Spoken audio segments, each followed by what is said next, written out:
राधे राधे भक्तजनों। आज मैं आपको रविवार की व्रत कथा सुनाऊंगी और इसकी विधि भी बताऊंगी। तो पहले मैं आपको इतवार के व्रत की विधि बताती हूँ। ये व्रत भी मनोकामनाओं की पूर्ति करने वाला है, मान सम्मान में वृद्धि तथा शत्रु श्रेय करने वाला है। प्रातःकाल स्नान आदि से निवृत्त हो स्वस्थ वस्त्र धारण करके पवित्र स्थान को लीपकर सूर्य देव की पूजा करें। शांत चित्त होकर परमात्मा का स्मरण करें। भोजन एक ही समय करें। तेल व नमक युक्त भोजन ग्रहण करें। भोजन तथा फलहार सूर्यास्त होने से पहले ही कर लेना चाहिए। यदि भोजन करने से पूर्व सूर्य छिप जाए तो दूसरे दिन सूर्य के उदय हो जाने पर ही अर्घ्य देने के बाद ही भोजन करें। व्रत के अंत में कथा सुननी चाहिए। रविवार की व्रत कथा सुनिए। एक बुढ़िया थी। वे प्रत्येक रविवार को सवेरे ही गोबर से घर लीपकर स्नान आदि कर भगवान की पूजा करती थी। फिर भोजन तैयार करके भगवान को भोग लगाकर स्वयं भोजन करती थी। श्री हरि की कृपा से उसका घर भी सभी प्रकार के सुख व धन धान्य से पूर्ण था। किसी प्रकार का विघ्न या दुख नहीं था। सब प्रकार से वह आनंद रहता था। उसकी एक पड़ोसन थी जिसकी गौ का गोबर वह बुढ़िया रोज लाया करती थी। उस बुढ़िया की संपन्नता से जलने लगी। वह विचार करने लगी कि वह सर्वदा मेरी गौ का गोबर ले जाती है, इसीलिए अगले दिन वह अपनी गौ को घर के भीतर बांधने लगी। वह रविवार का दिन था। बुढ़िया गाय का गोबर न मिलने के कारण अपना घर नहीं लीप सकी। उसी दिन न तो भोजन बनाया, न ही भगवान के भोग लगाया और न ही स्वयं भोजन किया। इस प्रकार उसने निहारा व्रत किया। रात्रि हो गई, वह भूखी ही सो गई। रात्रि में भगवान ने उसे सपन में दर्शन दिए और भोजन न बनाने का, भोग न लगाने का कारण पूछा। वरदा ने कहा उसे गोबर नहीं मिला, इस कारण वह आपका भोग न लगा सके। तब भगवान ने कहा, हे माता, हम तुमको ऐसी गौ देते हैं जो सभी इच्छा पूर्ण करती है, क्योंकि तुम हमेशा रविवार को पूरा घर गौ के गोबर से लीप कर ही भोजन बनाकर मेरा भोग लगाकर ही स्वयं भोजन करती हो। इससे मैं बहुत प्रसन्न हूँ। मैं निर्धन को धन और बाज स्त्री को पुत्र देकर उनके दुखों को दूर करता हूँ तथा अंत समय में मोक्ष देता हूँ। सपन में ऐसा वरदान देकर भगवान अंतर्ध्यान हो गए। प्रातः जब बुढ़िया की आंख खुली तो उसने देखा कि आंगन में एक अति सुंदर गौ और बछड़ा बंधे हुए थे।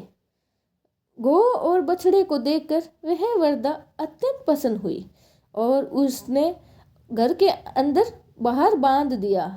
वहीं उसके खाने के लिए चारा भी डाल दिया। जब उसकी पड़ोसन ने बुढ़िया के घर के बाहर एक अति सुंदर गौ और बछड़े को बांधा देखा तो देश के कारण उसका हृदय जल उठा।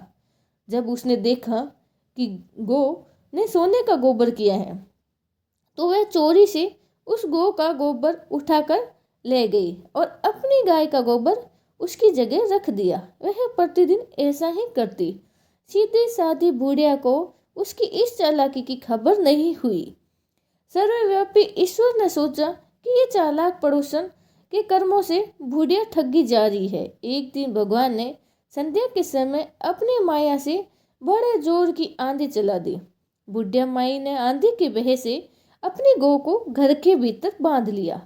प्रातःकाल उठकर जब वरदा ने देखा कि गौ ने सोने का गोबर दिया है तो उसके आश्चर्य की सीमा न रही। अब वह प्रतिदिन गौ को घर के भीतर ही बांधने लगी।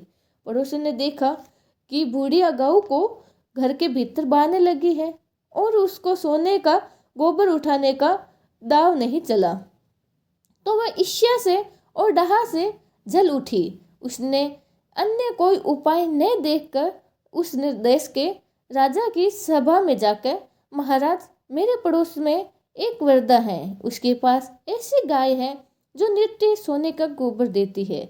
आप सोना प्राप्त करें, उसे प्रजा का पालन करिए। वह वरदा इतना सोने का क्या करेगी।